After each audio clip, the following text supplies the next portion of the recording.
And we are live, boys and girls. Welcome to another ironic HumpDay Hangouts. Hey. Hello. So we got with us so far today. We've got Wilf Moto, fellow Canadian, East Coast vlogger, and we've got as well tonight Driving Moccasins with us from Oklahoma. What's going on?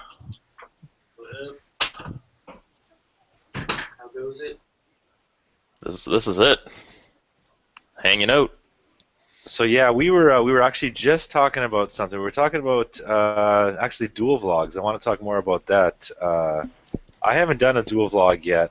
I'm actually just getting a Senna soon, hopefully. So I'm hoping to set one up. Yeah, the dual vlogs are a lot of fun. And even if you don't dual vlog, I recommend getting a Senna or some sort of communication device, because one of my buddies, he's not a motovlogger, but he has a Senna. Well, we both have Sennas, and just chit-chatting while you're riding, it's a whole nother level. It adds to your ride, in my opinion. Well, we have quite a few. Like we do a lot of larger sort of large-ish group rides. Like anything above 3 or so, I consider a lot. Sure. And the few guys that have Sennas are always seem like they're having a great time. Usually, probably at our expense. And I'm always like, "What the fuck are these guys talking about?" Yeah, You know? yeah, it's worth having. And what's nice about the new Sennas, so I have a Senna 20S, which I think is their top model, but the reason I bought it was because of all the features. You can have it connect Bluetooth to your GoPro and all that. Obviously, you have to buy extra pieces to do that, but then you could get the voice from your Senna device and all the voices coming through it onto your GoPro video, which is nice. Because normally you would just have a mic inside your helmet, so you're only recording your voice, not everyone else's. But with the Senna 20S, you can record everybody's. Now, that being said, it's only worked once for me. The other time I did it, for whatever reason, it didn't work. I still haven't had a chance to troubleshoot it, because I need somebody with another Senna, and my other buddy's away for work, so I haven't been able to test it. But I've only had it work once. But you know what I wonder? I had like a shittier helmet previously, and it had the same like speakers in the helmet. And when I listened to music, my mic would pick it up in vlogs all the time. So that's not the case with Senna. Your mic, I mean, it's going to be based off of your the mic setup, right? So if I place the mic in the cheek pad near that, like halfway towards that, it'll probably ear pick it up. speaker, yeah, but it won't be obviously as great as having that direct feed. It'll be muffled. I'm not a GoPro guy. I just got the new Sony AS200V. Yeah, I saw that. And I honestly, the footage, it's same 1080-60, but it's better 1080-60. And the night vision already I'm noticing the night quality is improved. But yeah, I was hoping that I can still, pull up just audio off that speaker if I crank up the volume enough to actually pick up sort of ambient speaker in headphone speaker volume to get that quality. Yeah, it's gonna be something you're gonna have to test. I forgot that you're not a GoPro guy. Sorry about that. But yeah, so you'll have to test that out by putting the your microphone for your Sony really close to your earpiece and see if it'll pick up you and what's coming out of your speaker. Well, that's like the two big sort of pluses for GoPro that I can't deny is the one is the charging on the go, which Sony doesn't have that option, so you can be charging as you're recording. Mm-hmm. Although if you're doing that, you can't hook up the microphone apparently, right? Well, normally yes, but EN187 has a device that he I don't think he made it. But shameless plug. I want some royalties. Yeah. So, anyways, it's like $40 or whatever, but it allows us to plug our GoPros into a USB power source. So, like those things that you can get to portable battery to charge your iPhone or your phones with. So you run a cable. His cable will run from your GoPro to the power source, and then it frees up the mic port, which is also your normal charging port. So it's pretty neat. It's on EN187's website for any other motovloggers. I did a quick little review if you wanted to watch on my real life, the single real life vlog that I did. It's a quick little overview of it if you wanted to check it out. But you don't have a GoPro, so you've got moderators, so you can plop that in the side chat if you'd like. I'm sure there's the chat. I try not to spam your chats anymore. I think I did enough back in the day. So, yeah, you got a lot of that in actually. You got. I'm still, I'm still pretty easygoing with the mod. Though, not a problem. But I'm trying to hold back. But in terms of this discussion, I'll link this little video and EN187's website just so everyone knows what we're talking about. So we have Gladius John join us. Yep. Is this thing coming in any good at all? Yeah, it's not too bad. It's not 100%, but it's not bad. Gotcha. This is actually the Senna in my helmet, and I'm connected Bluetooth on my phone. I couldn't get the PC to pair, I guess, so that's what I'm working with today. Sounds pretty good. So you're wearing your helmet right now? Yeah, unfortunately. I feel like a goof, but whatever. I do it all the time, man. I sit around the house all the time with my helmet. I just think it's so cool. I can't help it, man. What are you running, Gladius, as far as cam and audio? So you obviously have the Senna, the 20S? I have the SMH10 Senna, and I have a, I guess for audio camera, I have GoPro Hero 4 Silver, and then I just have a cheap generic mic, you know. Yeah, I went that route too, and it's pretty decent for vlogging anyway. And what about driving moccasins? What's your setup right now?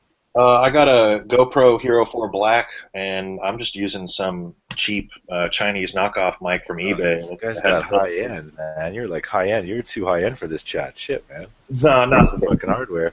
I already had the GoPro before I even got into motovlogging. I used it for disc golf and just a bunch of my shenanigans, and then I got a bike, and I was like, well, hey, let's join the crowd.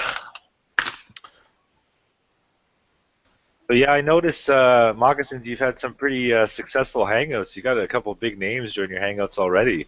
So yeah, you're doing something right. I was really shocked. What was it? 2 weeks ago, Motonosity he got in the side chat, and I guess he was busy editing and whatnot. And then last Thursday, he joined in and hung out with us for maybe about an hour or so. That's awesome. Yeah, so it was pretty cool. He's a pretty down to earth guy. Yeah, I used to watch his vlogs back a while back, like pretty much before I started, like back in April. But to date, I think a lot of his stuff is no longer like motovlogging. He does a lot of like the real life stuff, which I'm not crazy about personally. But yeah, I mean, he had a lot of content. I know he's got a lot of videos up, but I know his gaming is pretty huge right now. Yeah, I've watched a couple of his real life vlogs. He does a little bit of off roading with his Jeep, so that kind of caught my attention a little bit. But I usually don't watch the real life stuff either. So I gotta say, looking at that fucking sweet motorcycle of yours, how you liking that ride, man? That thing looks great in blue. Oh, dude, I love it. It's when I was recently riding in Mexico, man, I was in 6th gear and just did a little 6th gear roll on, and I was at like 110 before I even knew it. Yeah, for sure, man. It's got torque for days. Oh yeah, and I mean, we did. As soon as I got it from the dealership, I made the mistake of showing up with, half the squad I usually ride with. So let's just say that the break-in wasn't exactly soft. Right. And it was amazing right off. I could be like in pretty high gears, and a lot of the guys that had ridden with me on the 500, I mean, they were just on a roll, like just rolling it on in 6th or 5th. I could pretty much keep up with the pack, no problem. It's a pretty sweet ride. Yeah, I'm about to drop mine off Friday for its first 400-mile service, so I'm kind of bummed because we're supposed to have nice weather on Friday. How long is the service going to take, though? Well, I mean, I have to work all day, but I'm not going to be able to pick it up till Saturday because I get off work by the time they close. Ooh, that sucks. Yeah. I might try to arrange like, do you have more than one key? Yeah, I have more than one key, so I was thinking about having one of my buddies go pick it up before they close. Yeah, or you can pick it up, like have them leave it outside somewhere in it. Oh yeah, I didn't think about that. If you're willing, I don't know how shady it is there or not, but you know what I mean. There's always options. Yeah, I know it's pretty shady in my part of Oklahoma. But surprisingly, you might not want to do this then. But yeah, I mean, bike theft really isn't. It's not really high on the list of problems out here. I mean, there's a guy who lives a couple doors down. He leaves his. What does he have? Ninja 300. I mean, he leaves it outside all the time, and I mean, I don't know how people do that. That just stresses me out. Just like I'll ride around sometimes around the city, and I see guys that have them parked like literally on the edge of the sidewalk on major roads, and I'm thinking, Yeah. man, I'd be like literally sleeping with my face to the glass, looking out the window. I'd be so man. Like you can, if you look through some of my Instagram pictures, I've actually pulled it into my apartment because I don't want to leave it outside. Yeah, I'm tempted to go there. I'm really tempted to go. But the problem is I'll probably end up rev bombing it and pissing off my tenants that live downstairs. But I'm gonna see actually if I can get this clip here. It sounds. Oh, that thing honestly. Oh man, I mean, honestly, I did a few hour rides already on her, and the weather hasn't been great, but I was out like all night last night, just finding every tunnel in the city to put together a compilation rev bomb sort of vid, and I'm laughing and giggling like a little kid, man. I was telling you, my ears hurt after those 3 hours, but fuck, it's worth it. It's for sure. That thing sputters like crazy. I got this sweet spot on the D-cell now when you downshift, where if I just open the throttle a tiny bit, it sputters for days, man. And I think it's blue flames the whole way. Oh yeah, man, those fireballs were crazy. I'm noticing gas mileage already, though. I think I've lost like 100 kilometers a tank. Oh wow. So, you might want to get it tuned if that's the case, right? Yeah, I'm looking at. I mean, I'm not expecting much more riding, but I figure the really cold temperatures are probably helping with the fireballs as well right now. Definitely. I'm getting a lot of cold air pulled in. Yeah. I'm looking at the K&N or the DNA air filter. Yep. But from what I've seen, it's like you got to take fairings and gas tank off to fucking get the filter in. Oh yeah, it's a pain in the ass. Is that gas tank? Is your gas tank like a gas tank and then a cover on top? Like No, the it's a other tank CBRs? on a hinge. It's the whole tank itself. Okay, the whole tank. So it's like my bike. Yeah, it's a pain in the butt. Oh yeah, it's ridiculous. It's definitely more than one person kind of job. You don't want to be doing it. I'm not looking for it. Well, I think it's the videos I've seen. It's actually hinged, and guys have just like pulled it back and just bungee it to the tail, and it'll stay up. Oh, that's not too bad. It's actually fairly convenient, but you got to literally get side fairings and some of the top side fairings off to get at the bolts to get the cover where this fucking. That's like my bike. Anytime I want to do something, I have to disassemble the entire Ducati just to get one bolt. I just find that like every body clip is like a nightmare trying to get it off for one, and then getting it back in without fucking breaking all those things. It's like fuck, you get so stressed out. Well, I mean, what you can do is like anything. You just if you have trouble getting it in, you just spit on it a little bit, and then it should just slide right in. Yeah, I like to do it dry. It's a little more effect. K-Dub, what's going on? Yo. What up, K-Dub? Are you on the road again? Yep, I'm going to work. When is he not on the road? He's always on the road, this guy. He's going to work. That's pretty awesome that you join us. That's what I do. When you're on the road. About it. So technically, you're getting paid once you get to work. You're going to be paid to be in this hangout. Yeah, I'm already being paid. Like, I get paid from the moment I leave my house. So ironic. I think you're going to have to start paying us. I don't know, man. I mean, if the merchandising pays off, I can maybe look at some deal with you guys. But until then, I'm definitely not netting enough to do that. What's Informal, up, guys? welcome. Hey, Informal. What is up? What's going on, dude? So yeah, we were talking getting Senna. Oh, another one coming home from work? Yeah, coming home from work. And then I fell the fuck asleep. At work? I was supposed to be here at the start. I was gonna watch your hangout, and then I fell the fuck asleep. Yeah, I crashed. Just got up. I crashed too, and then I fell behind on a shit ton of stuff. So mine always start late now because of me. I'll just blame Wilf if I'll say we're waiting on Wilf the whole time. I was the first one in here. I'm the good. only one That on sounds time. For some reason, I thought it started at like in 10 minutes from now. I don't know what I was thinking. Time zone difficulty. I'm thinking. I think Toronto is Eastern Standard Time. I never know the fucking time zones. It is. Toronto is Eastern Standard Time. And I got a whole bunch of like UK, New Zealand, and I always send the invites out there, and they're all like, yeah, no, it's not going to happen. Time zone problems. Can't do it. Well, Yo-Yo's in the side chat I saw a few moments ago. Yeah, she's usually in the side, but she never wants to hop in because she's always ready to ride, right? Yeah, she's about to go for a ride. Yeah, like all I see is her track day posts all the time. I'm so jealous. Yeah, you should be. Fuck, man. So we're gonna bring your new 650 to a track. You know what? I may do that. I'm thinking of taking the advanced rider course here, and then once I do that, I think I'll definitely track it after that. It's a matter of the cost because I don't think it's cheap. It depends where, and it depends which track. I was doing a little research on the tracks in Toronto because I want to bring the Ducati up to Toronto. Obviously meet a whole bunch of you guys there, and then also do a track school at one of the tracks. Or you're not going to roll through like incognito, like another famous motovlogger? My bike is anything except incognito. Oh, okay, yeah, I guess. Well, there's a few Ducatis around here. That's true. But no, I want to come and meet you guys, right? I've talked to a lot of you quite a bit and kind of became friends with a lot of you. And being here on the far East Coast all alone is, well, it's lonely, so.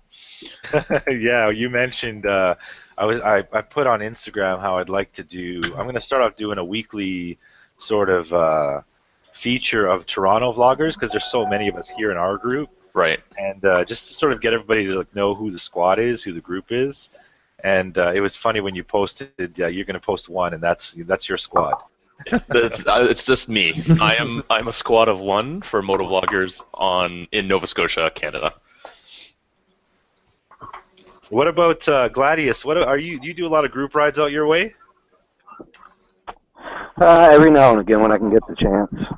The guys I ride with, they got families and stuff, so it's kind of tough to get everybody together, but when we can, for sure. Yeah, that whole hashtag married life business, I've never been one for that, but all the guys that have that, they're always on the phone with their wives when you're trying to get them out. Yeah, no kidding. That is actually kind of a problem when you're out, so... Yeah, they're always the ones, about midnight where they're on the phone and you just hear them arguing off to the side somewhere, and it's like, ah, fuck, he's got to go home. Yep, that's pretty much the sign. What about, I know Driving Moccasins got a bit of a group going out his way as well. Well, all of mine are kind of spread out between Oklahoma, Arkansas, Texas. Like one guy that's in my group, Crankshaft, he just made a 6-hour drive to come ride with me on Monday for like 6 hours or 7 hours worth of riding. Wow. That's awesome. Yeah, there's no one that rides around my part of town, so I'm pretty much a solo rider all the time. I'm mainly in a group. Do what? Where are you driving? I'm in Lawton, Oklahoma. Oh, okay. Gotcha. I'm usually in a group whenever I go ride. I got a few guys on Supermotos we go tear shit up with. Yeah, our Supermoto boys are always trouble, man. Always trouble. I gotta say, I'm super jealous. I love the idea of literally going anywhere, anytime. Like every time we're on group rides, and there's usually one or two Supermotos at least in the group, and you can see them point out those dirt roads, and I'm thinking, fuck, man, if it was all Supermoto, we'd be there. We'd be going. No, yeah. And so, here's traffic. Well, cut across this curb. Yeah, exactly. We're going to take the park. But I do also see all the Supermoto guys here, and every Supermoto video I've ever seen, there's a lot of crashing involved, a lot of falling involved. Oh, yeah. I don't know how I'd handle that. I'm not big on pain. Well, don't get a Supermoto because I crash at least once a weekend. That's Every other time I go out, the bike's going down, so it kind of comes with the territory. Oh, yeah, and if you don't go down, you're doing something wrong. Yep. Well, because I figure you're giving it 110 the whole way. Like it's. Oh yeah. It catches up to you, but that's the only way you get better. So I guess that's why you stick to mud and versus I guess mud is softer to fall on than asphalt. I don't know. I don't think so. Yeah, but then you got the trees and the whatnot. So they don't really move well. Yeah. No, they don't. Well, the baby ones sometimes move. Taken out a few with my body before. Damn. So Yeah, we were it's all part of talking. the territory.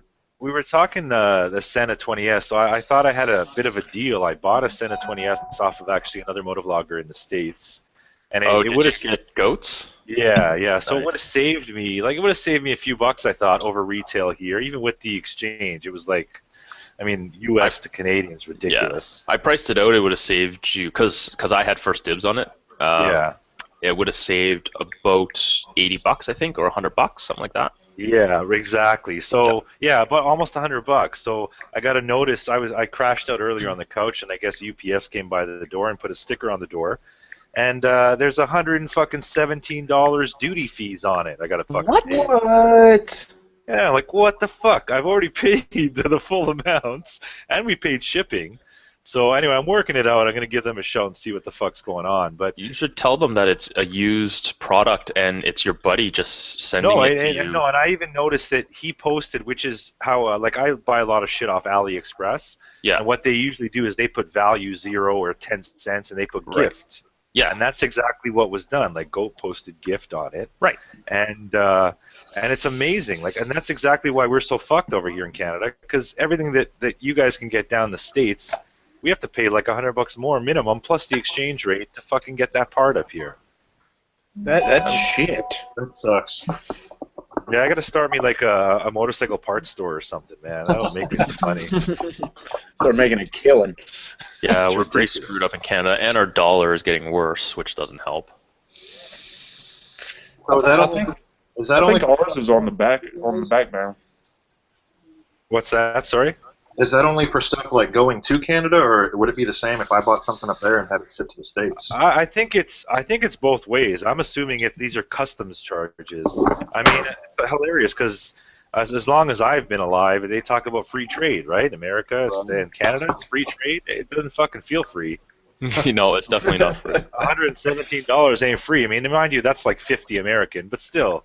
And that's not even like, and normally the duty is on average 15%. So it's kind of like tax, that's right? why I'm going to call them. When I call, I'm going to say, look, that's they don't know how much I've paid. I'm going to say that's fucking double what I've paid as far as they know. No, you should tell them you didn't pay ridiculous. anything. It's a gift from your buddy in the States. He used it and he's not using it anymore, so he sent it to me. It's insane. I have no idea. I've seen the odd like $40, $50 when you ship through like DHL, I guess they're called, Yeah. like that express shipping. Yeah. But I've never seen that kind of duty. Yeah, I guess duty is getting a good response in the side chat because we're saying duty all the time. Customs charges.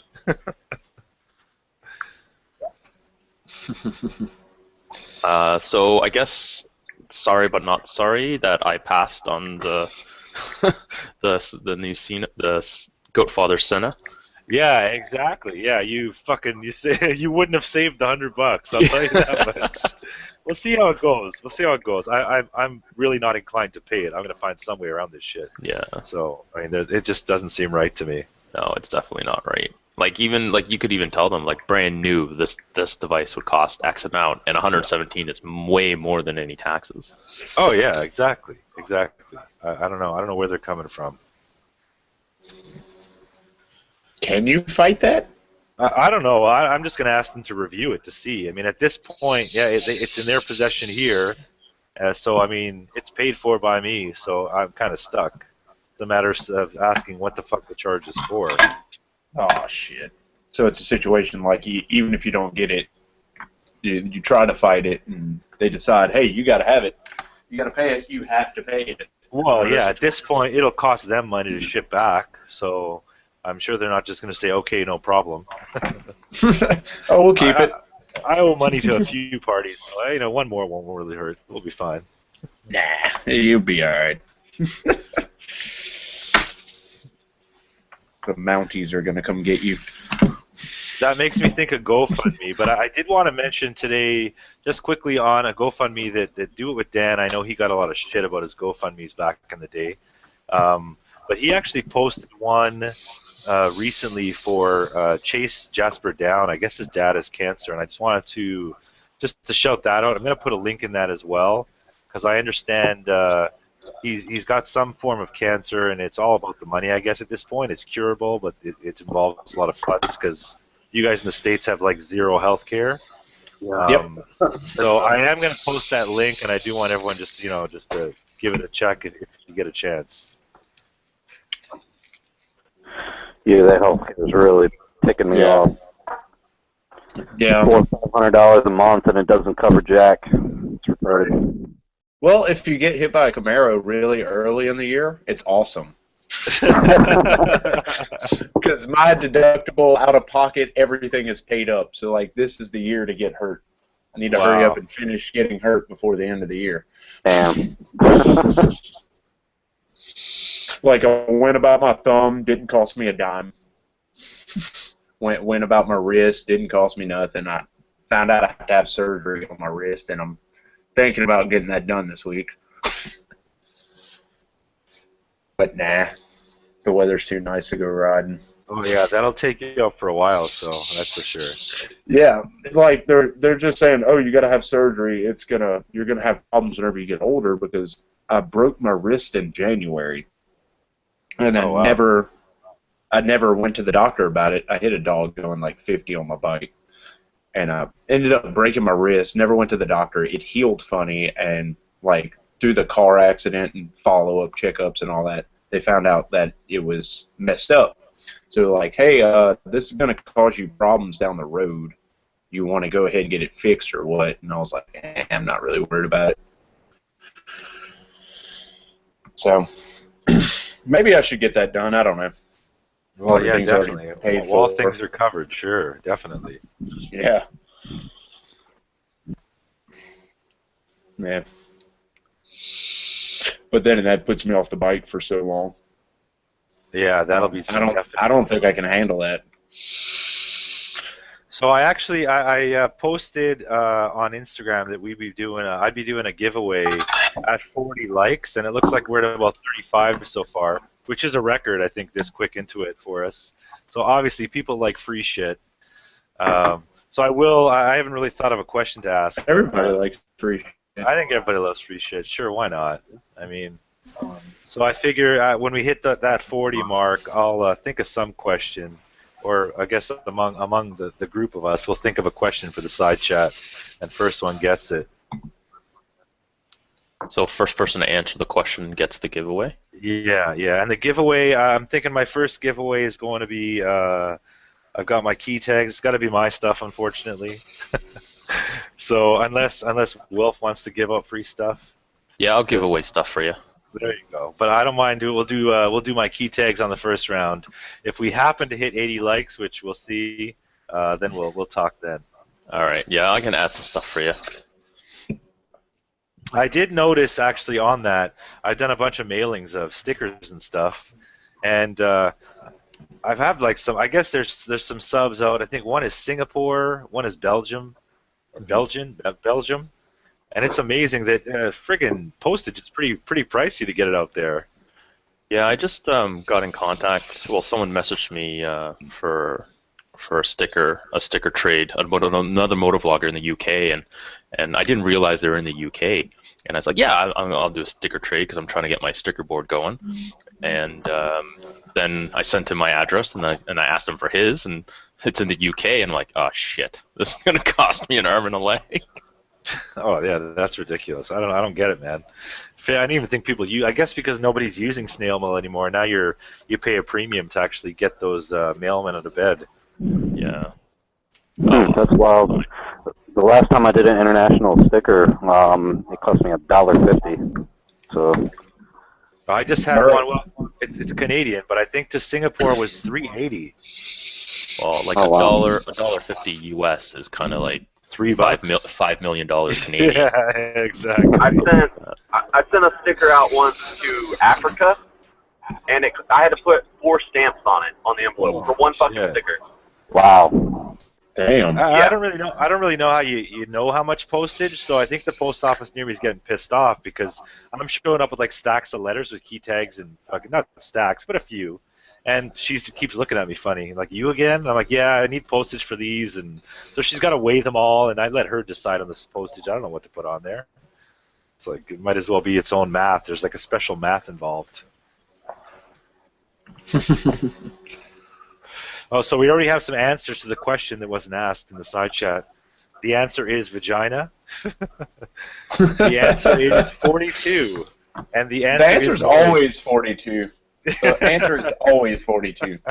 Is that like the magic number? 39 likes. Google the answer to life, the universe, and everything. And Google 42 is the answer? That is the answer. Wow. It's a Hitchhiker's Guide to the Galaxy. Oh, so Battleborn is saying that 142 from U.S. to Canada for mail. So I guess she's emailed somebody. I guess she's mailed somebody in Canada some stuff. Yeah, I'm still waiting for the special package from Battleborn. Is she sending the half-eaten bag of chips back, the poutine, the shitty ones? Yeah. No, I think Mario ate them all. Oh, he still ate them, even though they weren't that great. Oh, he liked them, apparently. But, yeah, no, I don't know. I don't think Battleborn really liked the poutine chips. I'm not a big fan of them. I sent it more as a joke. I'm refreshing the page here. We were at 39 likes, but now we're at 38 likes. Oh, somebody unliked, and I haven't liked it yet. I actually know I did like it first because I figured I'd get the ball rolling. You know. Do you only because like your own videos when you only post because them? I don't know. I don't normally like them. I actually Let me unlike tweet them, this. so people think I have a hater. Haters gonna hate, right? Speaking of haters, today no, I I'm got seeing 41 here. I'm seeing 41. Ooh, nice. So I haven't thought of a question yet. All right, let me tell my story first, then. You think of your question. We'll chat in the side chat here, our own side chat about a question. And so speaking about haters, today I got a comment on one of my videos saying that asking why I sent them one of my spam cards, one of my business cards, and they told me that it's bad business. And I got a little confused about that because, one, I haven't sent my business cards or spam cards to anybody who doesn't want one. I've only included them in the mail with my sticker. So if you bought a sticker from me or I sent you a sticker, I put some cards in just to keep the sticker straight so it doesn't get bent. So it must be somebody else that sent my spam card to this person, and he got freaking offended. I'm not quite sure why, because if you didn't want it, you could very easily throw it in the garbage. It probably takes less time to throw it in the garbage than it does to send me some hate messages. But hey, I'm enjoying the haters because you made it big time when you got haters. Well, yeah, we had one of our guys, Cafe Rider 69. He couldn't make it tonight, but he got some serious hate. Serious. It was going on. It must have been like, I think on his Instagram post about his YouTube video, it must have been like 20 back and forth messages about, fucking squids, and he was hating on Stickfoot. It was all this shit. I don't know where this guy came from. I swear it wasn't me this time. And it was like, man, it was insane. I don't know where it came. It was hilarious. Well, y'all don't have like a troll channel? What's that? Other people's. Y'all haven't made a troll channel yet? Uh-huh. Like a YouTube channel where you just go troll everybody else's shit? Now I know what's going on with my channel in Formal. I at first, when I had only 1 or 2 subs, I did a few channels just to sub to myself. But I mean, I didn't do after that. I felt bad. I just felt guilty. So is that a thing that people do? They make troll channels just to troll other people? Yeah, I've seen it happen, and it's pretty immature, to be honest with you. That's so annoying. I'm not about that. I mean, if you know the person, like if Informal is posting on mine, and that's cool, whatever. But if it's like somebody you actually have like a hatred towards, and you're doing it out of spite, that's really fucked up, to be honest with you. Yeah, that's messed up. I mean, yeah, it's fine if you're just your buddies and you're playing jokes on each other. That's cool. But like you said, if it's real hate, I mean, come on. That's just foolish. But I haven't used it yet. Does that count? So John, those are real haters. Those are real haters. That's not me. Oh, so Richard's saying that someone shit in their cornflakes. Yeah, clearly. Yeah, I don't eat somebody cornflakes, definitely but shit in the yeah. cornflakes. Yeah, if you want to watch the video, I'm not going to post a link because I post too many links. But the video is my very last motovlog. So you can go to my channel and look at it. In the comments, it's there somewhere. I don't have a lot of comments on my videos, so it'll be easy to find. Do we have a question yet? For what do we have? Not really. We're almost at our 44, second. I haven't really thought of one yet. Anyone have a decent question to ask So, besides that? what kind of question? You wanted it to be about you? Yeah, it could be about me. Could be about biking. Could be about motovlogging. So what's the best way to fix somebody's mirror with your motorcycle? Is there one answer for that, or is that like a multiple? That's a multiple answer. The answer is I just want to know. The answer is none. Don't do it. How about this question?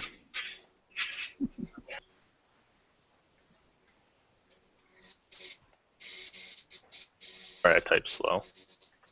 Come on, Chinese people type fast, I thought. I'm in IT. Normally I type fast when I'm trying to type quiet because the girlfriend's sleeping behind Oh, me. yeah, that's a good one. Okay, we'll try that one. So the question is for okay, wait, hold on. We got to make sure everyone's ready. Okay, yeah. So everyone on your marks. There's a question, and what is the prize if they get it right? The prize will be one of the IronicRebound hashtag Bike Life key tags. All right. So the question is, my claim to fame was my crash video. So what was the my first bike or the bike involved in that crash video? So now we get to watch the side chat. We're watching the side chat. Who's going to answer it correctly first? You got to answer correctly, and I want color, make, model, and year. Ooh, color, make, model, and year. Ooh. See, now we got to wait for the delay. Yeah, exactly.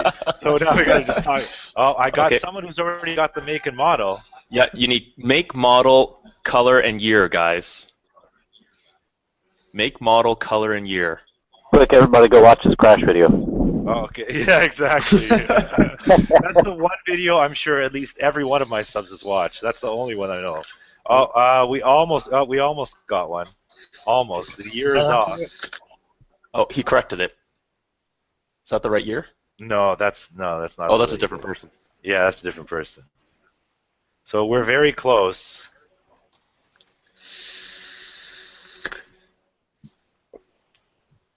No, a Yamaha R6, no.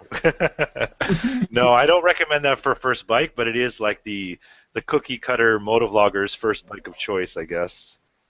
Is that a shot at me for having a variant? So Ralphie's got it. Ralphie Restivo Pantalone. What a name. It's a black 2014 CBR 500R. Right on. So he's got it. I don't have the soundtrack, so I can't really do the clap track because it doesn't work for me. But I would clap. There we go. So right on, Ralphie. So you got yourself some key tag. I hope you're not too far. I don't want to pay too much shipping. I will ask you to send me a message on YouTube. Actually, I'm going to drop you a YouTube message now, and/or on my Instagram, IronicRebound77, with your mailing info. That's Ralphie Restivo Pantalone. What a name! Right on. I'm gonna make an account similar to that name. And yeah, exactly. Hey, I'm the guy that _1. Oh, he lives in Toronto. Oh, right on. That works just fine. So you know what? I'm actually going to deliver that to you then. Oh, hand delivered. So, so for everyone else, the next giveaway is at when we reach 80 likes, and I said I'll put some of my stickers in with Ironics to make the next giveaway a little sweeter. Yeah, so next giveaway, I've got 3 stickers now. I'm going to do all 3 stickers, and we'll give that with whatever Wilf sends me. By the time it gets here from the East Coast, it'll be a while. Well, maybe we could just separate package it too, if that makes it easier. Or you can ride over in the snow on that Ducati, you know? Yeah, I'll just stud the tires. I need that ice scrambler that they made in Calgary. That's pretty insane. Yeah, I Ducati love Sales that guy? thing. That's Yeah. sweet. It's winning the contest so far. It looks needs to. incredible. Like I would definitely pray for snow if I had one of that. No kidding, no kidding. I wonder how. I mean, it must be pretty fucking manageable in the snow with those tires, man. Oh yeah. I'm actually trying to find a link of it here to post it, but I'm not sure where it is now, and I'm not sure that I follow Ducati Sales Guy on Instagram. The videos and photos he posted of the build are pretty awesome. I recommend going to take a look. Battleborn has a pretty awesome suggestion. Ironic does the condom challenge. I like when we it. hit 80 likes. What's the condom challenge? Why don't You I know should what that is? just YouTube it. So essentially what it is, the condom challenge, it's been going around YouTube for the last little bit. You take, obviously, a condom, you fill it with a lot of water, and then you sit down and someone holds it above your head and tries to drop it square on your head. And what happens is it makes this weird shape and the water stays in the condom somehow, and the whole thing's like on your face. Oh or yeah, head. I'm seeing it here. Yeah, that would involve a face reveal, so that's not happening. Unfortunately, I want Battleborn to still like me, so I can't show her my face. The struggle. The struggle is real, man. You got to keep up that persona, right? Fuck. Actually, I found a picture of that. Let me see if I can present it. It looks pretty beast, man. Shit, that looks nice. Oh, the scrambler that they made? Yeah. That thing is awesome. Wow. Oh, there we go. Yeah, that thing is a monster. I don't know, So man. I'll get that and I'll ride to Toronto with that. Yeah, that'd be pretty awesome. We should get a whole squad of those, man. Fuck, that'd be some great winter riding. We have no snow right now, but I'm assuming it's not street legal by the look of those tires. Probably not. Get it plated in Texas. They'll plate anything in Texas. I'm about to get it. I'm about to. Here in Louisiana.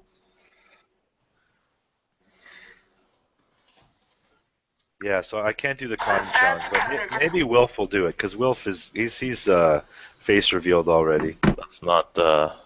You're gonna have to do something great for my channel for me to want to do that. Come on. Yeah, I'm all for helping you out, but it's we like, draw the line okay somewhere. then, you know. But yeah, that was just kind of a weird question from you. A shout out should be fine. No, come on. Well, I'm just curious. Why can't I figure this out? What are you trying to figure out? No, I'm trying to hit on women right now. I thought I cut my mic off. My bad. My bad, guys. That's a whole other channel, you know, the hitting 101. See how that works for you. Oh My no! secret- Follow my- me on Pornhub.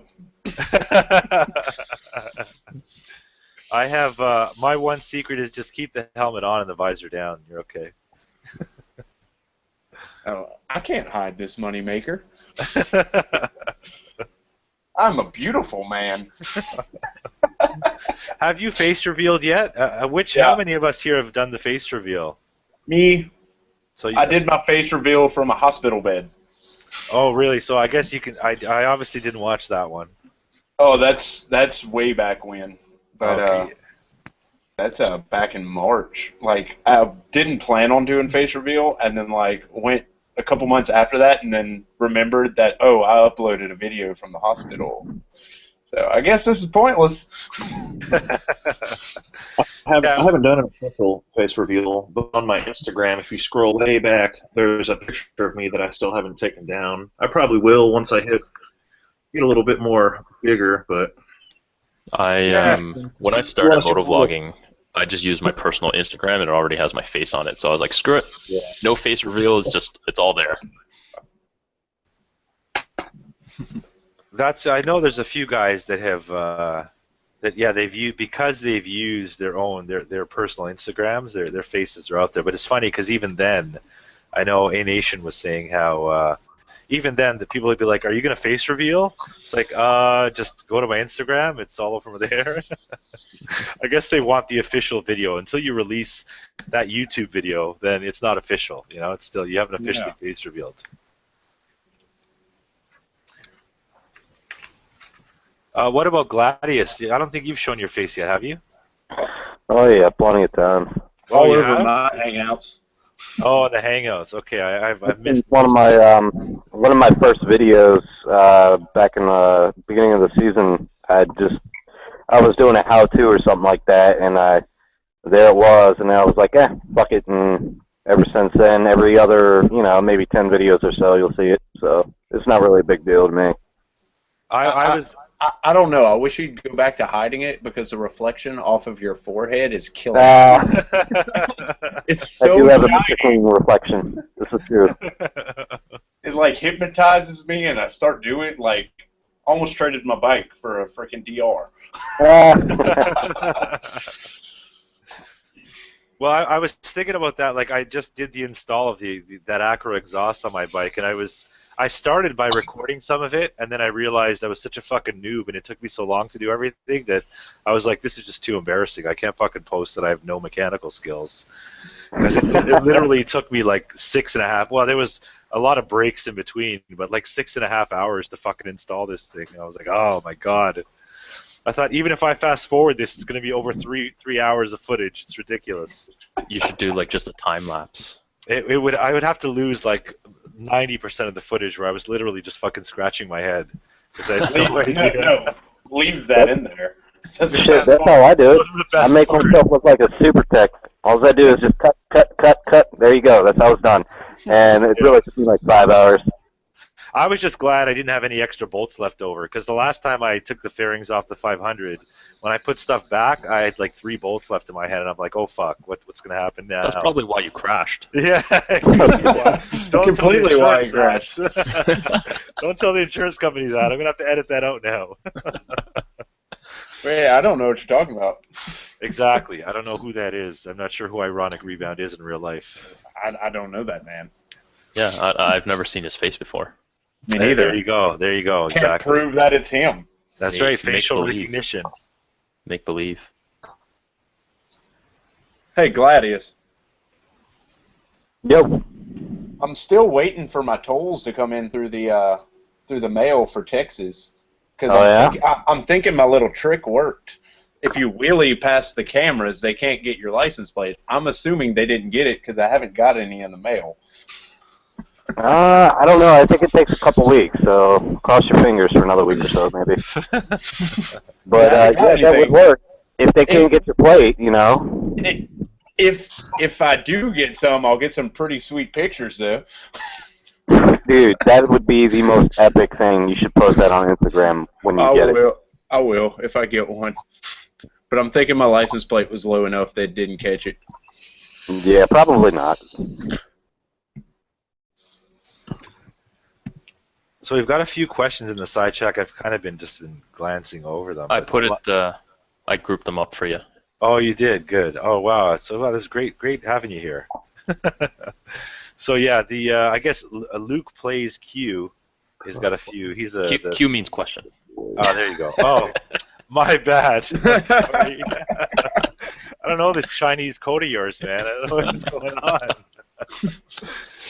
I would do a Chinese accent, but I'm horrible at them, so I'm not even going to bother. We'll save that for another day. Yeah, so we'll ask everybody in the chat here, what's the best mod that you could do for your bike? It's come up before, but not for this panel of guys. So what's the best mod that you can do for your bike? I don't know, best would imply performance, or best, what's your preference? Like, what do you mod first on your ride? So driving moccasins, what about you? You got the best bike here. I'm going to have to say exhaust, probably. Actually, no, I take that back. The stock clutch on the 650F blows, so I did shorty levers, and that was by far my favorite thing I've ever done to a bike. Yeah, I've heard that a lot, actually. A lot of people comment that levers are maybe the cheapest and the most effective sort of first mod. Oh yeah, and I mean, like I went the eBay route for my levers. I spent $25 with $3 shipping, and I'm not going to cry if I drop my bike and my levers break. I'll just spend another $25 on them. Well, with shorties, it's definitely hitting the bar end before it hits the lever. That's for sure. Oh yeah, and for that price, you're not in a bond. Right. Exactly. And you're not paying $100 like duty fees, hopefully. No. What about you, Gladius? I'm going to have to go with exhaust. I like to be, I guess, heard or try to be heard and seen. The other thing is with the DR, it was so quiet that after 45 miles an hour, you couldn't tell what gear you were in. You had to rely on vibration, which is, I mean, once you get used to the bike, it's fine, but it was horrible. Yeah, I have to agree totally on that. As far as exhaust note, especially coming from the 500, which was a twin, to the inline 4650, I was bouncing off that limiter every gear when I was trying to hit on it because I couldn't hear. I had to literally look down at the fucking RPMs because I had no idea when I was approaching red lines. I couldn't hear it. Yeah, and in my case with the DR, I don't even have a tech on it, so it just makes it that much worse. Oh, wow, yeah. So you literally have to go by vibration. That's insane. Yeah, completely freaking blind. So that's why guys on DRs are always hitting the rev limiter. They're rapping not on purpose then. It's an accident. Well, when you hear their stock exhaust, yeah, they have no idea. What about you, Informal? I would say the best mod, which I definitely consult your local laws before doing it, desmogging, taking the emissions control. That woke my bike up so much. It quit the backfiring, and it's going to save your exhaust valves because most bikes, the way it does it, it injects air into your exhaust, which reignites your exhaust. So that's eventually going to burn up your exhaust valves. So what is that exactly? Is that similar on most bikes then? What is it? It's not the cat converter you're talking about? Pretty much like on your street bikes and the whatnot, it's going to be your catalytic converter and probably a secondary air injector. On my bike, it took some air and kind of bypassed the throttle body and all that, and then it takes another valve that injects the air into the exhaust to reburn it. So, and it would be taking your catalytic converter out. Yeah, and removing it but entirely as far as doing that and remapping the bike makes it a whole nother bike. It's just way more powerful in my opinion. Yeah, I have to agree. I think that's, to me, it goes with the exhaust sort of idea that a full system, you can't beat the overall, the noise. I think, honestly, that if you're heard, you're seen. And that just the coolness factor, like, let's not kid, like, that's fucking awesome. Mm-hmm. I like driving around. Oh yeah, awesome. That's the one thing about Supermotos. They're the loudest fucking bikes on the street, man. It's crazy. And you feel it. You can be like 3 bikes back in a group, and you feel that exhaust shooting you in the face if your visor's up. It's insane. Oh yeah. What about you, Wilf? I think the first thing I normally do is a fender eliminator. So like a tail tidy to get rid of the big giant. So the Ducati guy's all about the looks. Yeah, the big giant ugly tail, and then maybe frame sliders as well. So those are the two things I normally drop do it. first. So you drop your bike. That's a good answer. The thing is, especially for my bike, my fairings cost over $4K.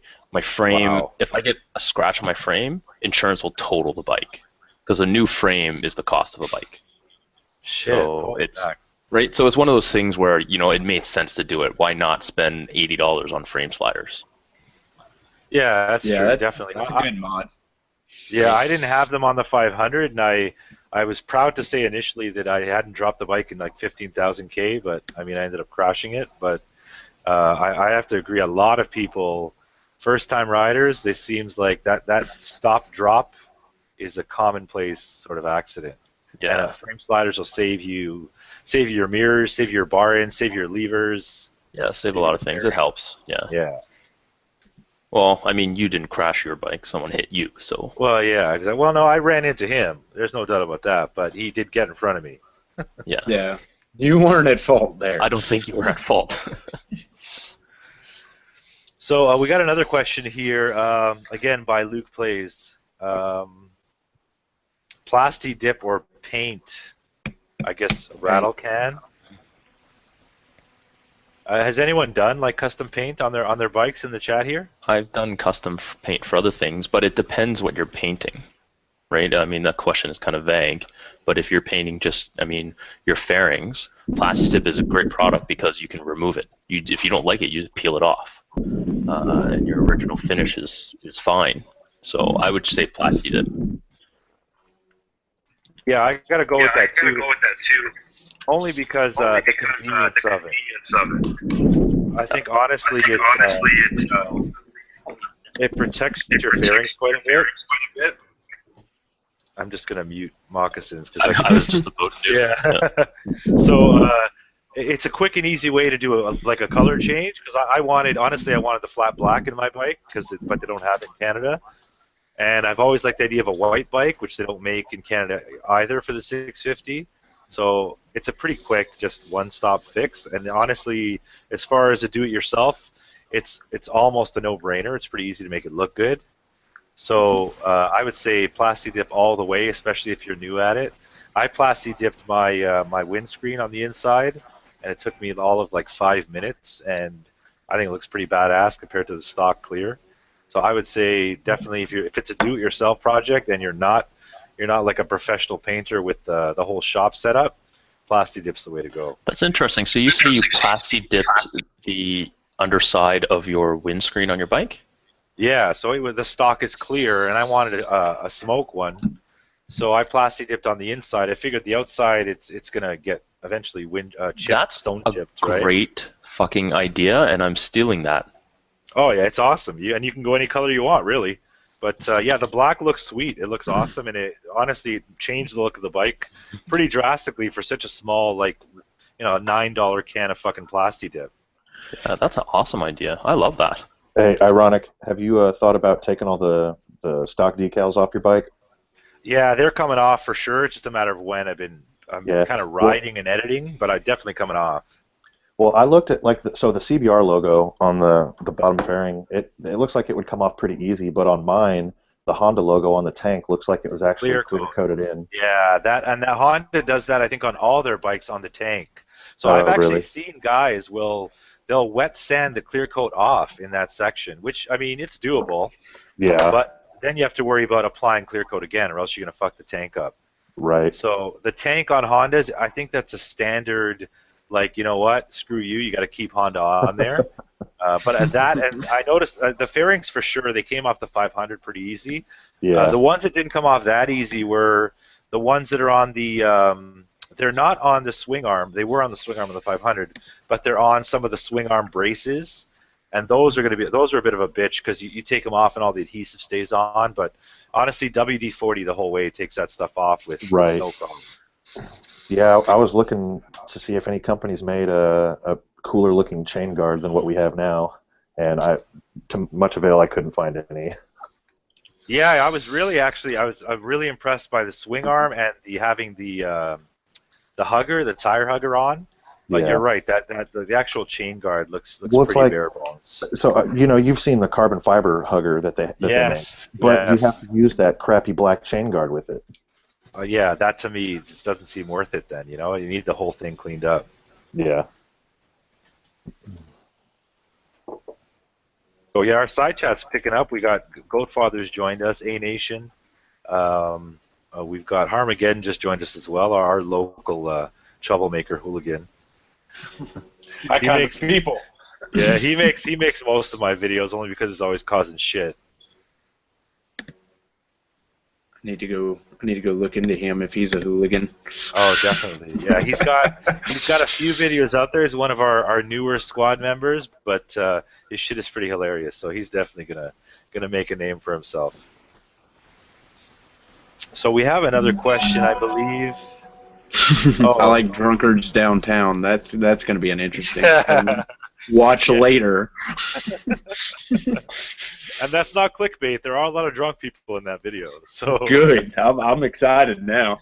Toronto is well known for the drunk nightlife. It's pretty hilarious. There's one spot that we got a couple plans next season for, like a Friday, like a weekly Friday sort of clip where literally a bunch of bikes park on this main street, and the main street sort of intersects a bunch of bars in the area, and it's very nearby. The bikes park very nearby where we call street meat. I don't know if you guys call it that, hot dog vendors.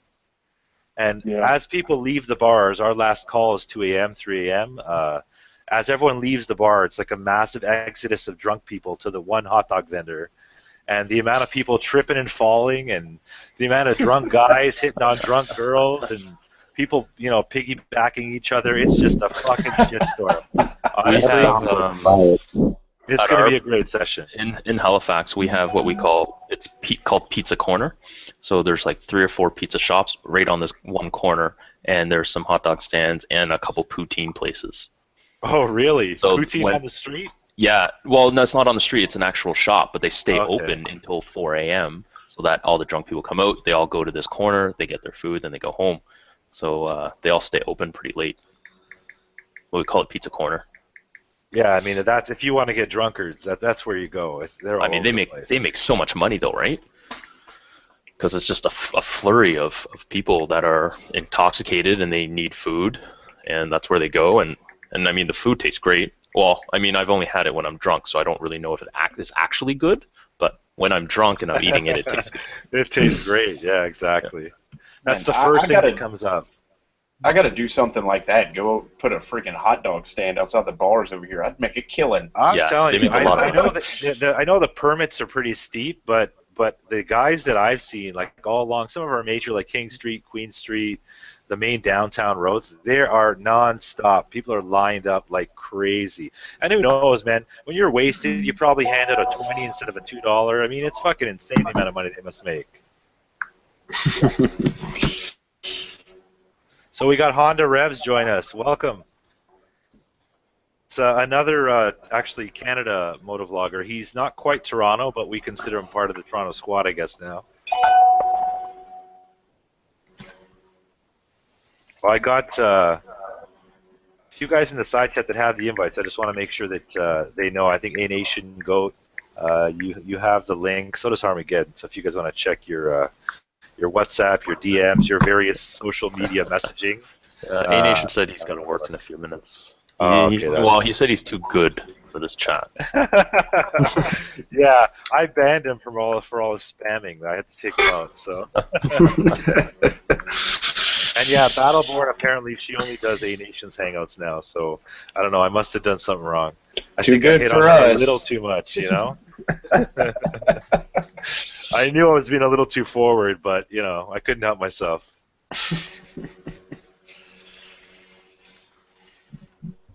So we have another question by Johnny NGO, Nago. What's the difference between the CBR 650R and 650F? I think the 650R, he means the 600RR and the 650F, because I don't know if there's a 650R. It's funny because the 650F, there's the model that you'll see Driving Moccasins has on his logo. That's the North American version.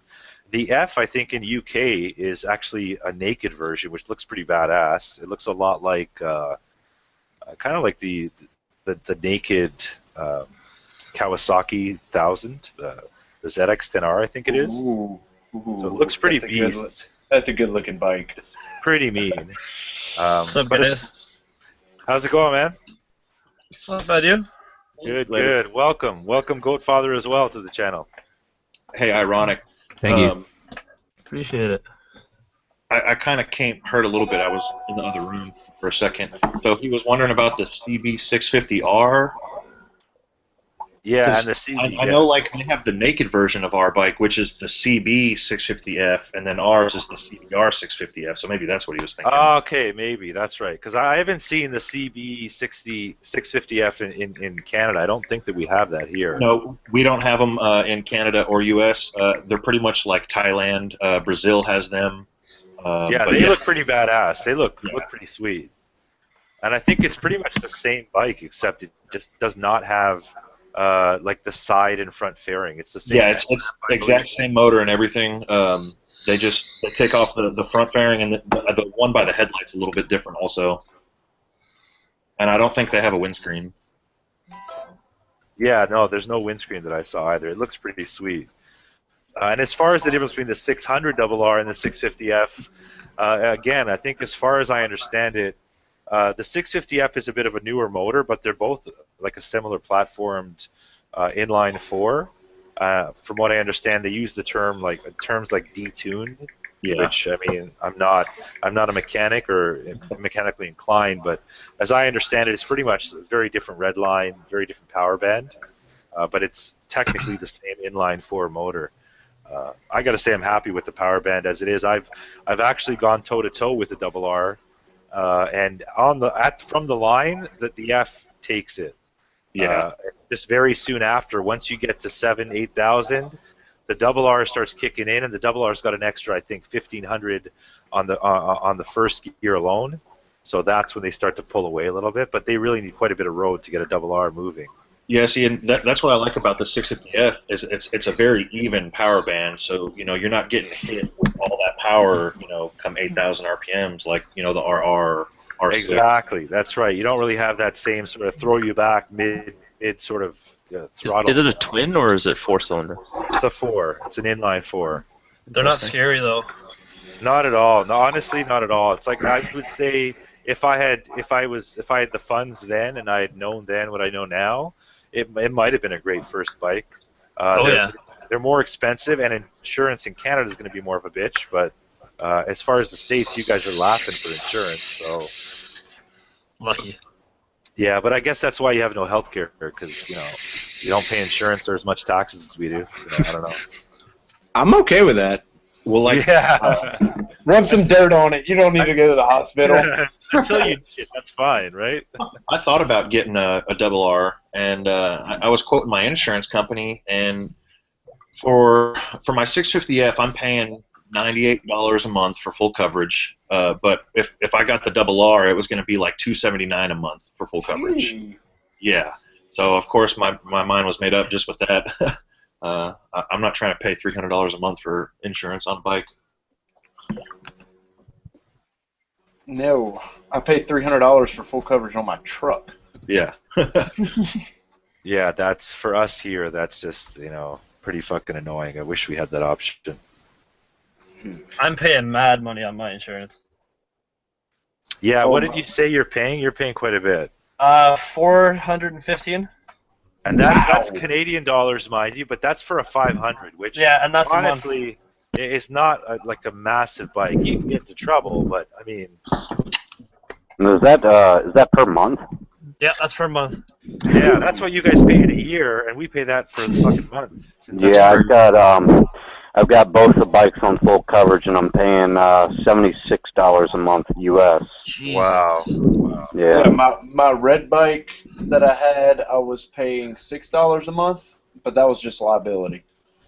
Wow. Well, and that's the thing too. That's why a lot of us would like to have multiple rides. You'd like to have a Supermoto. I'd like to have a street bike, but it's just too restrictive in Canada as far as I see it, as far as insurance coverage. Insurance-wise, I wouldn't have two bikes. Are you able to partially insure your bike for the year? Or do you have to do the whole year? Because we have to do the whole year. I have to do the whole year, but I ride year round. I mean, I have the option to do 6 months at a time with my policy, but I usually just do the full year because it's cheaper. Yeah, I have month to month, 3 months, 6 months, and then a year.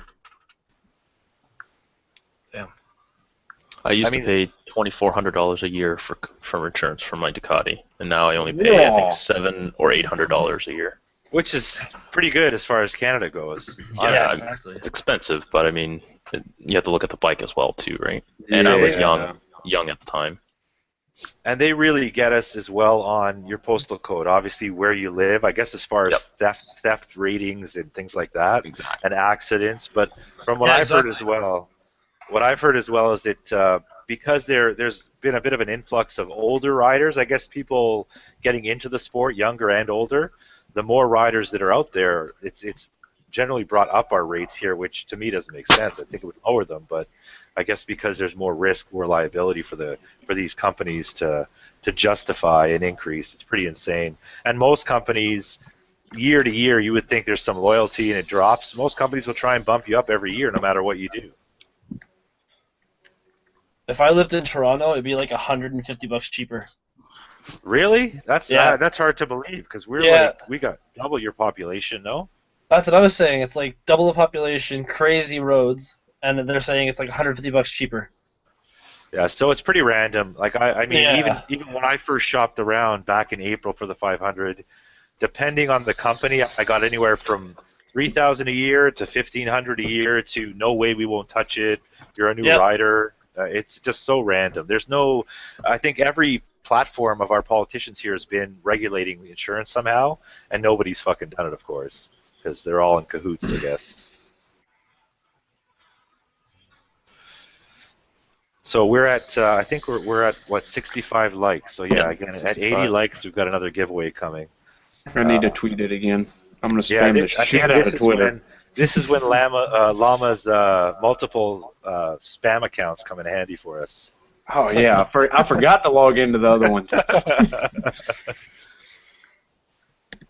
But we had another question regarding, and I had this earlier on Instagram too. I was going to bring this one up.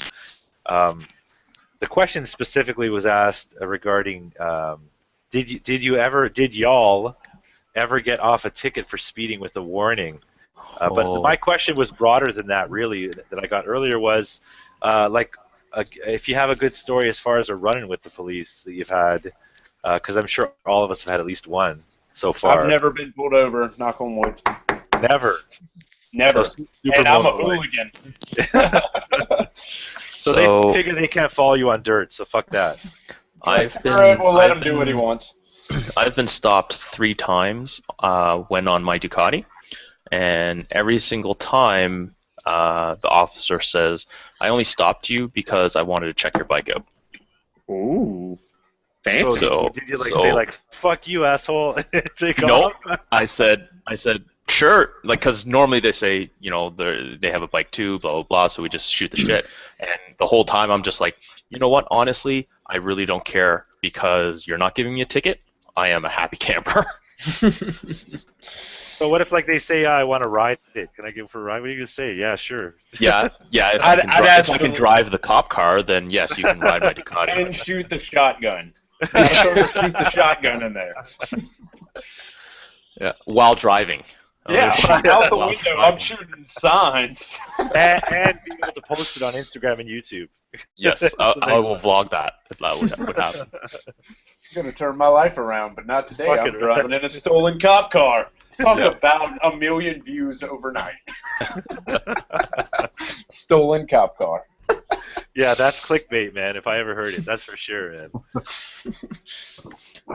No, I had one. I was doing about 30 over. What was it? I guess about 75 and a 45. My math's right, yeah. And a cop just got behind me and turned on his lights real quick. I slowed down. He turned his lights off and went about his business. That's not bad. That's not bad. So if that's your worst, then you're okay so far. Yeah. So you got more coming. Don't worry. Well, my old bike, I couldn't break the speed limit, so I wasn't really in any danger. Had her at the rev limiter at 65 miles an hour. Fuck. Yeah, I've never been pulled over on my bike so far, but in the past I've gotten about 10 tickets and 2 recklesses in my street cars. So you're getting pulled over tomorrow, just letting you know. Yeah, exactly. No, you're probably right. I'm tempting everyone's fucking luck today. Good job. Yay! No, I gave them way too much damn money back in the day. My two Recklesses cost me over $5,000, and yeah, I had a dynoed 600 wheel horsepower ARC-7, and yeah, I got rid of it for a good reason. Well, you got to open it up at that point. You're mistreating the car if you're not speeding. Dude, that thing wouldn't grab traction at 100. You'd be in fourth gear going 100, and the rear tires would be blowing out from underneath you, shooting, tire shreds everywhere. It was actually kind of scary. I don't want no part of no rotary motor. I can tell you that they could put out some power. Yeah, I rebuilt it twice. Yeah, it's they don't hold boost. No, the block's not made for what you can do to that motor. So what about Goat? I'd like to hear how if Goat smooth talked his way out of a cop. While riding, no, never. No. Anytime I've ever been pulled over, I've always been cited. Oh, really? But I've deserved it pretty much each time. So one thing is most cops won't mess with motorcyclists unless they're like blatantly doing something wrong. That's how they are here. Right. So like I got a ticket because I was going 120. I guess that one worked out because he only gave me a ticket for going 85. Otherwise they would have impounded the bike. And then I got a ticket back on the way from California on one of my trips, and that one was because I was lane splitting apparently. So yeah. And lane splitting is not legal in Reno then. No, I got it just before the border of Nevada, so I was still in California, but he gave it to me for going over speed, like over the lane split speed, and then because I touched the double yellow line, so it was like, you got to be fucking kidding me. But I didn't argue because I know better, so I just took it and said fuck it. So you have legal lane splitting, but what's the criteria then? So there's speed, and I guess the line has to be broken, like a broken line.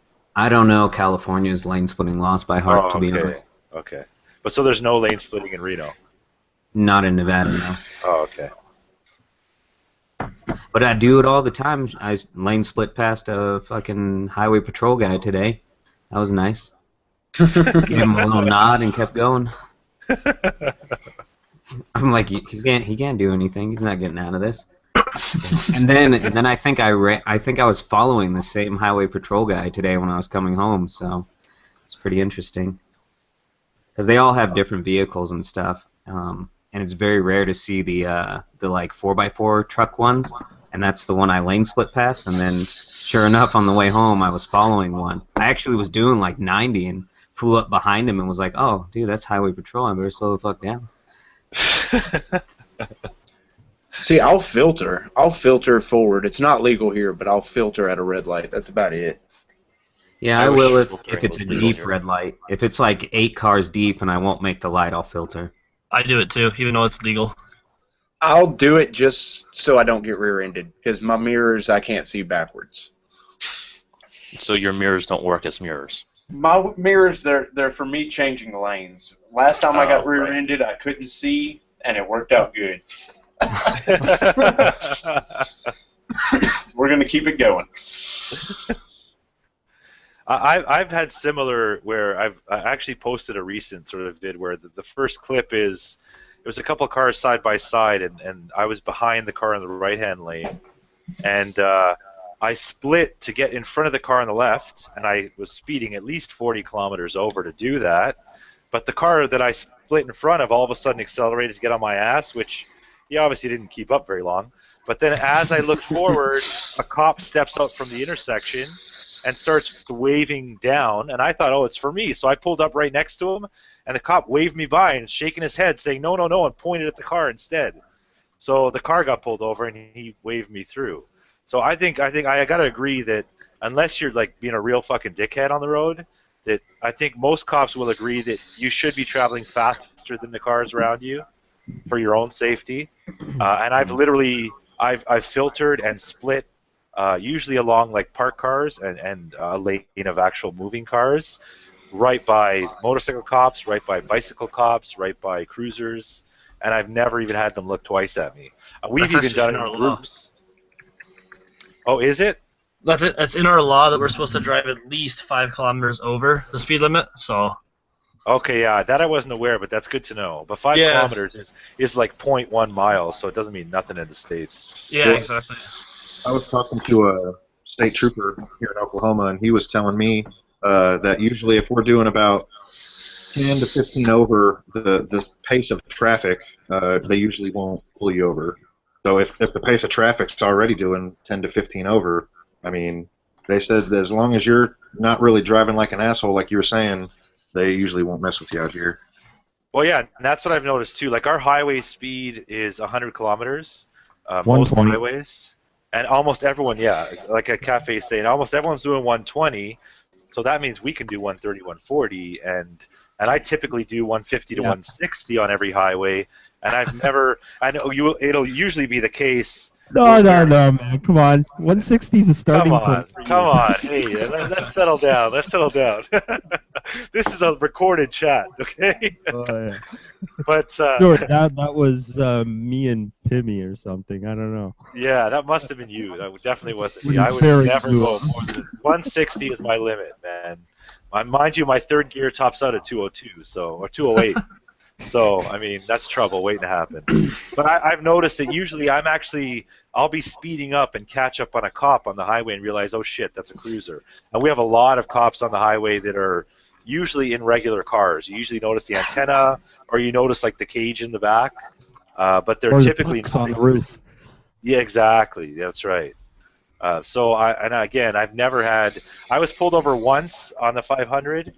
And it was a ticket for 30 over. It was 5 a.m. going down a main fucking road, and it was like, I looked at the cop and I'm like, are you fucking serious? 30 over? Who gives a fuck? It's 5 a.m. It's a Metro. It was Metro though. Metro will tag you for. Yeah. I'm sure that it goes back to the sort of the age-old question whether or not the police force is on some sort of quotas or commissions or. And I have a feeling that from the activity I see, the end of every month there's more cops out there. It seems like. So I think that they're on some sort of system where their performance rated on the number of tickets they get. Well, they have a quota to fill by the end of the month, so. Exactly. So either they're doing it all early and then doing fuck all, coffee shopping the rest of the. I have nothing against cops, mind you, but or they're at the end of the month they're trying to hit that quota and they're pulling you over for almost nothing, right? Yeah. Like when they pulled Cafe over for this plate. Yeah, exactly. Yeah, the plates thing is a big one. But that was Metro. Metro's not going to let anything slide. And those guys weren't even traffic cops, so that's why they did that. Because, like, the week before that happened, remember we were with G-Dub, and we picked up that cop that tailed us all around downtown for, like, an hour. And I was the last bike in the group, so they were behind me the whole time. And they didn't have one question about anything we did. They just followed our asses everywhere. Yeah, that's always this fun. one doofus, I don't know, for whatever reason, decided I'm the guy. Yeah, exactly. They got to pick their favorite, right? Yeah. You should feel honored. Exactly. You should feel special. Oh, you got off with a warning, though, right? Yeah, well, because he didn't know his traffic law. He was. I looked up his number. He's part of a TAV unit, and they're a specialized unit to deal with high crime areas. So he was out of his depth. They have nothing to do with traffic, and that's the reason he had a partner. Like you know, traffic cops in Toronto, they don't get a partner. Yeah, exactly. There's no two-man car doing traffic. I had something happen to me similar too. Yeah. Oh yeah, I was driving around with my girlfriend, and I got pulled over for an M2 license with a passenger. Which is legal. Which is legal, exactly. So he pulled me over and tried to fight me for half an hour, saying that it's not. Pulls out his little booklet and has to read it for another half an hour until he finds that it's legal. So, I wasted an hour of my time. Did you record it? No, I missed that one. Oh. Yeah, if it's not on camera, it never happened, man. You know yeah, exactly. Never happened. Well, I'm about to bounce out of here. All right, thanks for joining us, Informal. Appreciate it. Thanks for having me. Yeah. All right, we'll catch you next time. time. Have a good one. Take care, Llama. All right, guys. I gotta go very soon, but I want us to hit the 80 likes first. So everyone listening, how far are we? Yeah, how if far are you we? haven't hit the like button, hit the like button. We'll get to 80 likes, and Ironic and I are gonna. Oh yeah, I just hit it and it turned 69. It's at 73 right now. Oh yeah. So we actually had we were on a bit of a ride with Sumo John, who's not here tonight because he's on vacation now, and he posted a vid recently where we were actually doing. It was about 5 of us, I think, and we were doing about 30 over, I think, at the time. We hit right off the light. We did about 30 over. Yeah. And, well, when he stopped us all, he said he clocked us all doing well over 90 in a 60. In a 60, yeah. So we were about 30 over. But of course, right when we took off at the line, our Supermoto friend Sumo John was hitting 12 o'clock the entire way for a good block or two. And as he was doing so, we had an SUV cop in the opposite lane, just watching on. And when the lights came on, Sumo was still up in the 12 o'clock position. So the cop pulled him over.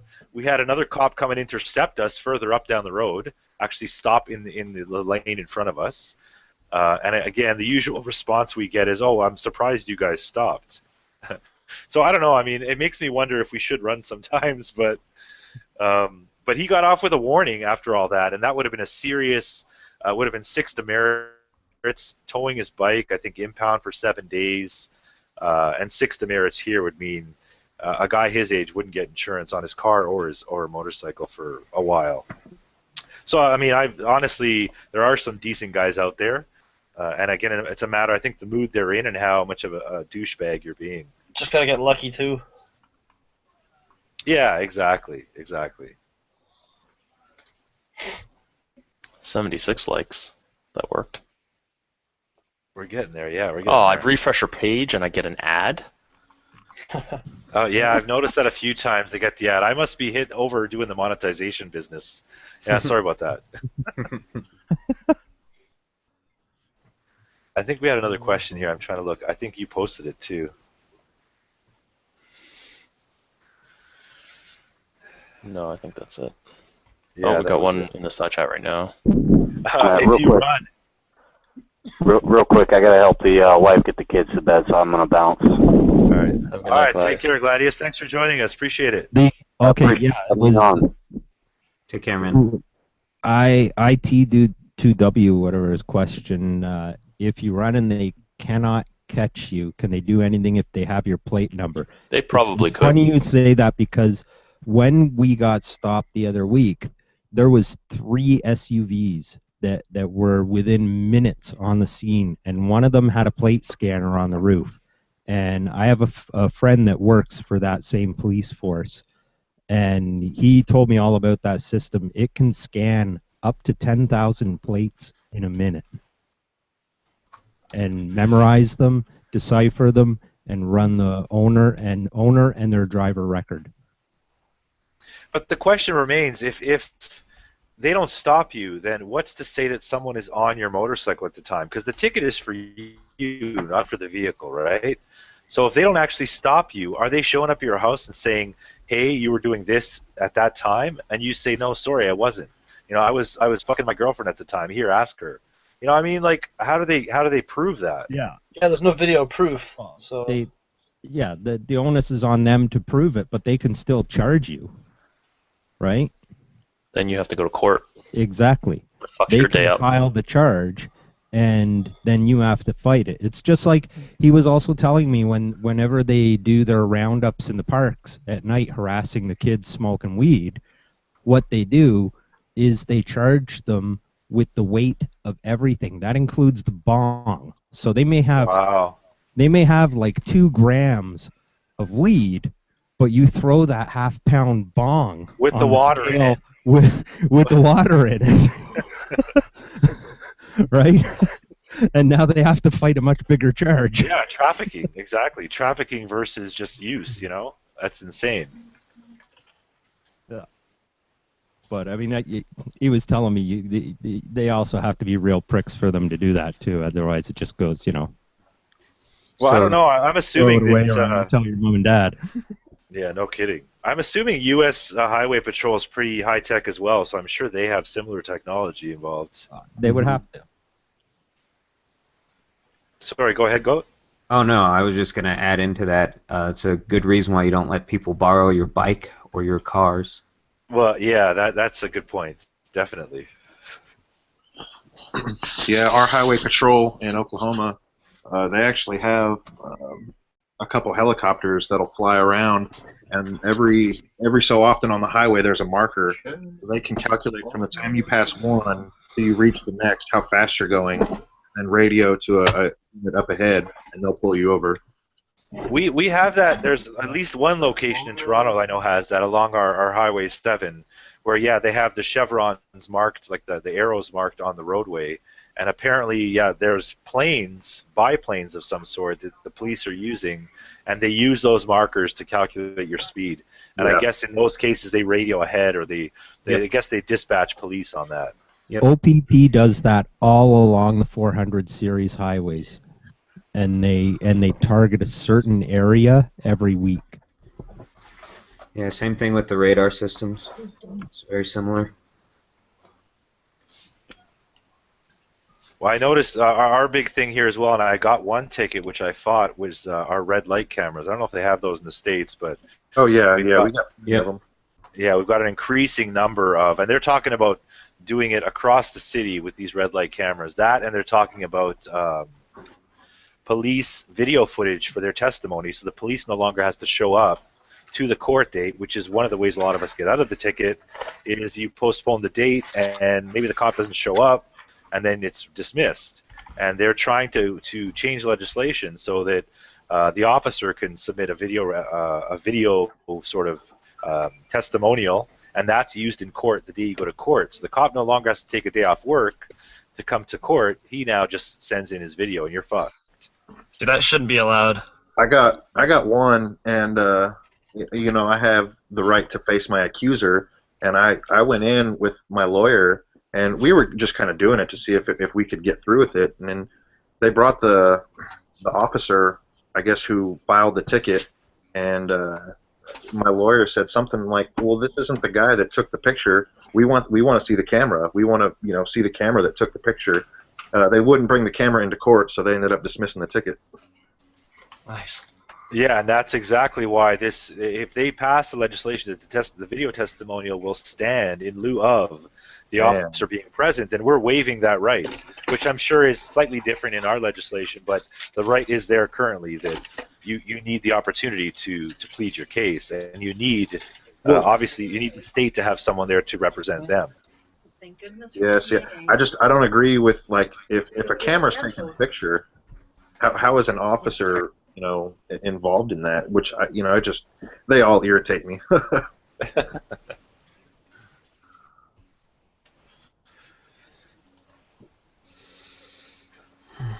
I did want to mention today that I think as of yesterday, I know it's not a big deal for you guys in America, but they've legalized the sale of beers in grocery stores here in I think it's Ontario. That wasn't so legal? it's a Dude, no. that's Well, awesome. Wow. no, we have what's like a privatized LCBO, the liquor board, and they have it's pretty much the ownership of all the beer stores, which they call the beer store, and the LCBO, which is the hard liquor. And until today, I guess, you could only buy it at those stores specifically. And now they've just released some list, which has like gone viral. And so I think we're gonna have a lot more incidents of like drunken disorderly now from now on. It's going to be way easier for them to get it. Oh, that's for sure. Any time of day, because some of these grocery stores are open like almost all night. So I'm guessing you're getting booze 24/7 now. Yeah, when they start doing like corner stores, and like convenience stores and all that too, gas stations. What's A Nation going to do for his videos now that he can't do your runs anymore? Yeah, no kidding. Race to the beer store. Oh, Reno's saying it's actually unconstitutional in Nevada. I guess that's the red light cams.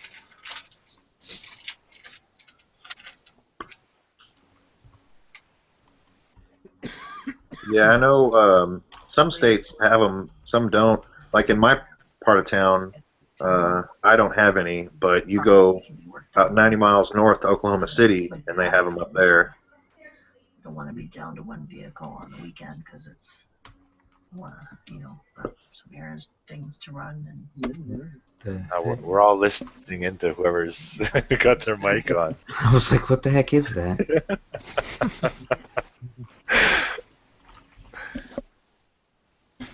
78 likes, 2 away.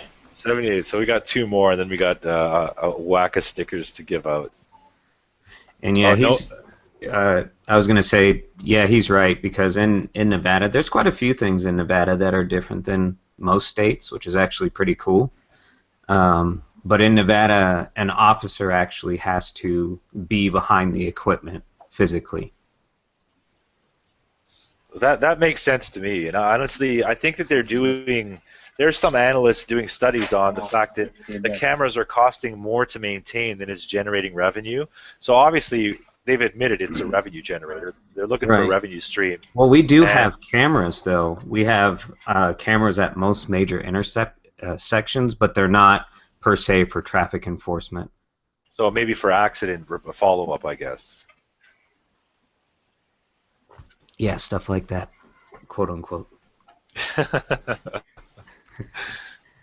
Yeah, but I think that the recent, like, some city planner did some study recently saying that the cameras are not paying for themselves, and it's costing taxpayers like an inordinate amount of money to fucking maintain and keep these things running, when in the end it's still a very questionable sort of way to ticket someone. Because ultimately the camera, and it's funny because they actually send you the ticket in the mail, and it shows a picture of, a pretty clear picture of inside the vehicle, because they want to catch who's driving at the time.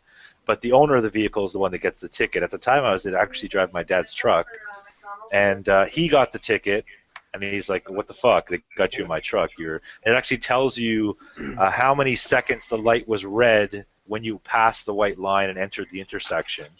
So if you enter the intersection and the light is still yellow at any point, it doesn't take the flash, doesn't take the picture. But if you cross that white line, or wherever it's calibrated to be the white line, anytime after the lights turned red, that's when it flashes your image and sends you the ticket. And I believe it's a no demerit ticket because it's questionable. There's no demerits involved. Just, it's literally a paper ticket with a fine attached to it. So your insurance companies look at it here, but it doesn't hold any demerits against your license. 79 likes. There we go. See, we're close. Somebody else has got to click it. Someone hasn't clicked it yet. And Dat Dread mentioned we don't have any dislikes yet, so we've got our local professional hater, Jack on Track, who I think he's busy at work, so he's not hating on us yet. So I'm not sure which sticker to give out. You have more than one. I thought you just had the little peace sign Asian dude that you got there. No, I have the peace sign Asian dude, and I also have hashtag rubber side down as a sticker as well. Yes, that's right. Yeah. 81 now. Oh, it's 81. Okay, so I guess we got to think up a question for the side chat. I've got 80 on mine showing, and I've got one dislike. 80. I got 81 showing. I got one dislike showing, so somebody disliked us after my comments. Jack is back. He's back. All right, well, so I got to think up a question, I guess, here. Let me see.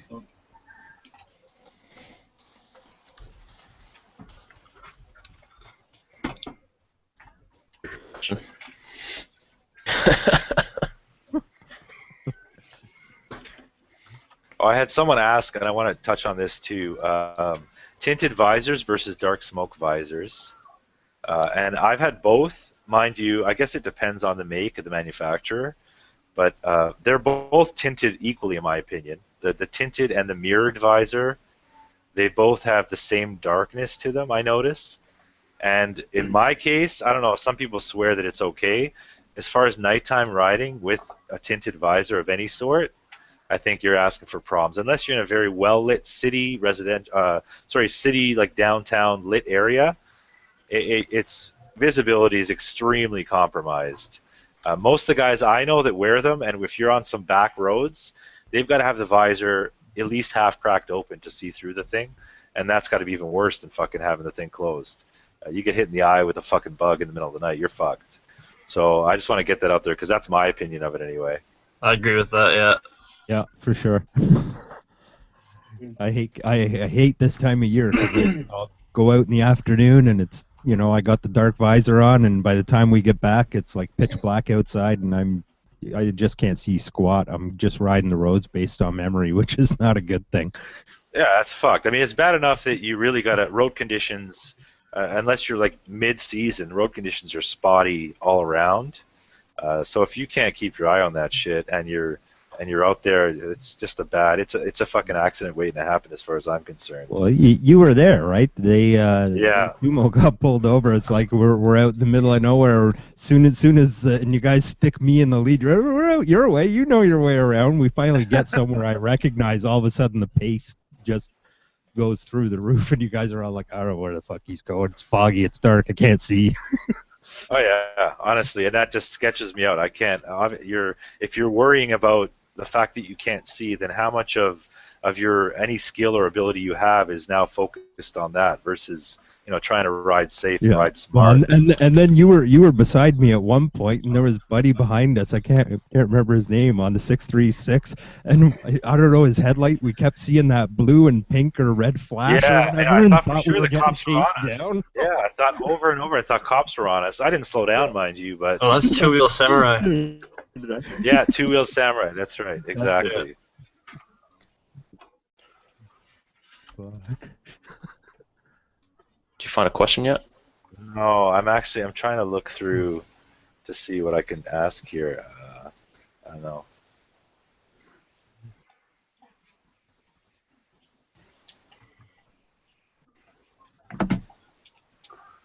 How hard is it to install that Acra, Ironic? It took me. I've seen guys that say it's like a couple hours. It took me like 6 almost on and off. Damn. It would have been less time if I had, like, you know, even moderate sort of skill with wrenches and whatnot. As soon as I got my fairings off, which was pretty easy on the 650, it's only a few bolts, but I realized right away that to get at the header bolts, you're behind the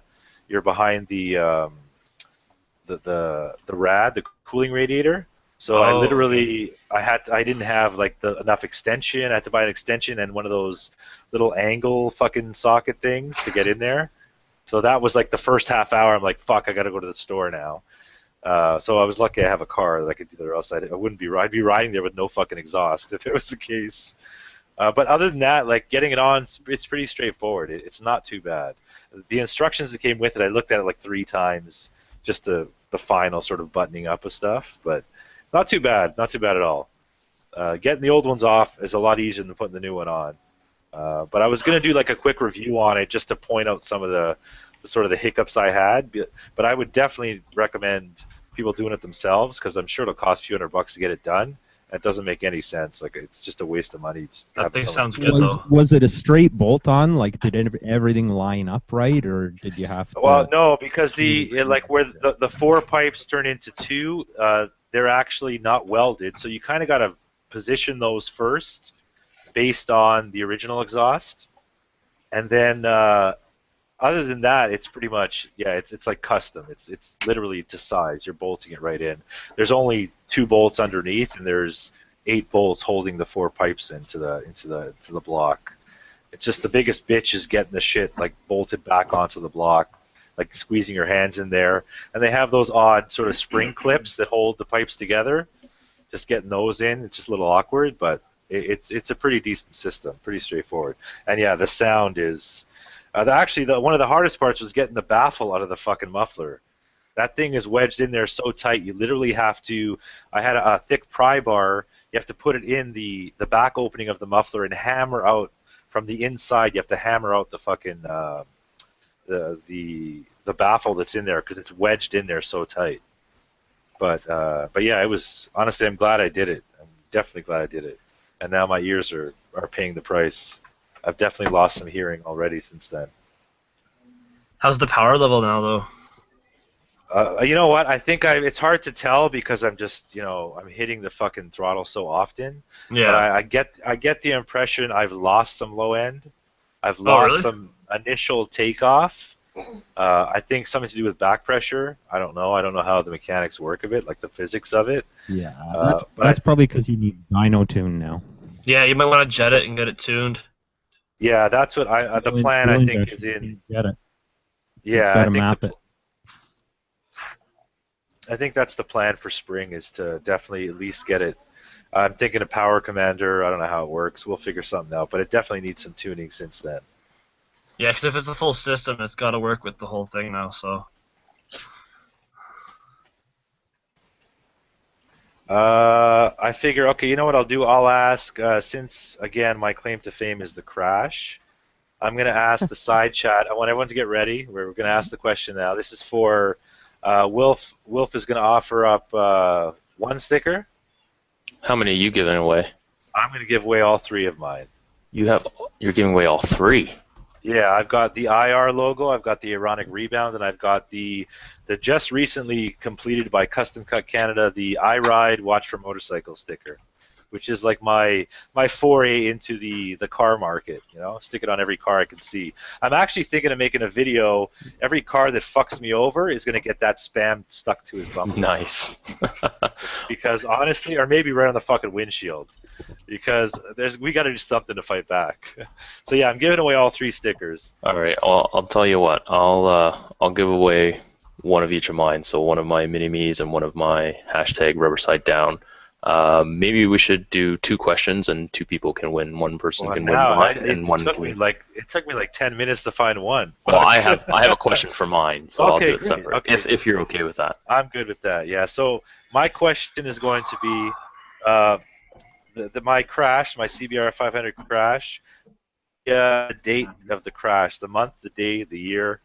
So yeah, that's my question. You can put that in the side chat. First one to get it. I'll need your mailing info, and we'll get the stickers out to you. So now we got the waiting game. I think it's the 30-second delay. I'll ask my question after yours gets answered. That's a hard one. I mean, it's a pretty big day for me. I'll never forget it. So I figure I got like 3,000 subs within 4 days. I think you and I first talked or met. I think it was the day after you crashed. I think it was too. You're right. Yes, it was. So it's like our anniversary. Armageddon's getting close. Armageddon's getting close. And Armageddon doesn't need my fucking stickers anyway. That guy's got my stickers. He's just no, it's guessing. lower. It's lower. Yeah, Armageddon's got it. October 10.